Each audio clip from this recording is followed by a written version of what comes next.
سبھی ساتھی دل جی محبت سان صلاح سونے کرو.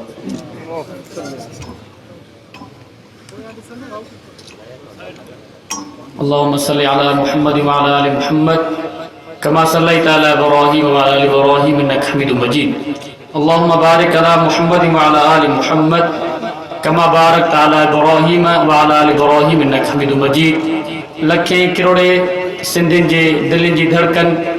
قائد سندھ حضرت علامہ راشد خالد محمود سمرو صاحب، مرکزی سالار جناب الحاج انجینئر عبدالرزاق عابد اللہ کو صاحب اسٹیٹ جلوہ فروز ہیں. یقین اساں کے پنجے محبوب جو انتظار آئے مختصر ٹائم انشاءاللہ کچھ تاں کے بدائے پنجے جائے وٹا دوں. انہاں کا پیرا ہی عظیم الشان فقید المثال کانفرنس انعقاد تے پنجے سائیں حضرت مولانا گل محمد انقلابی صاحب کے مبارک پیش کیاں تو اللہ سے انہاں جے علم و برکت عطا فرمائے. جے کہ دوست تھکل آئے وڈی آواز چو سبحان اللہ.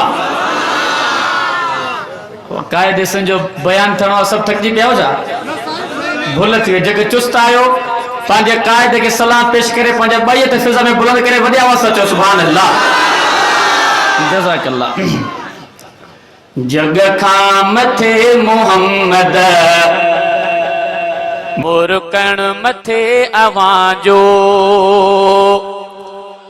جگ کھام تھا محمد مرکن متھے اوان جو، بھیٹوں بچھا اوان ساں ہر گن متھے اوان جو، جگ کھام تھا محمد مرکن متھے اوان جو، جگ کھان مٹھا محمد مرکن متھے اوان جو، دیدار رب کرایو اعزاز ہی بھی آلہ،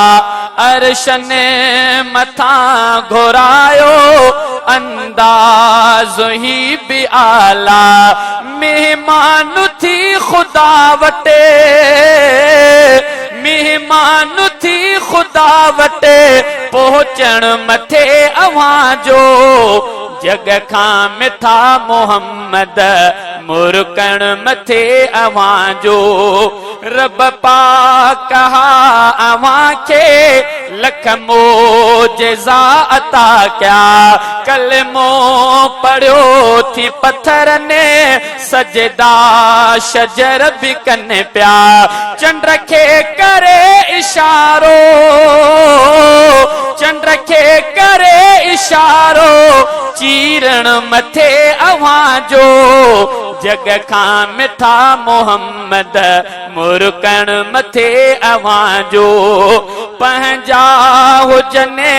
یا دھاریا سب سان مہربانے، تجھے سجن سہارا ہی بھی اونچی نشانے، رحمت بڑی سبن تے، رحمت بڑی سبن تے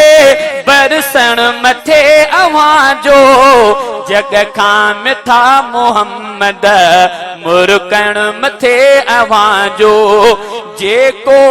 ڈسے اوان کے سو سر چھڑے لٹائے، تجھو غلام تھی پہ مرشد نبیو بنائے، سج کھان کروڑ بھیرا، سج کھان کروڑ بھیرا چمکن متھے اوان جو، جگ کھان مٹھا محمد مرکن متھے اوان جو،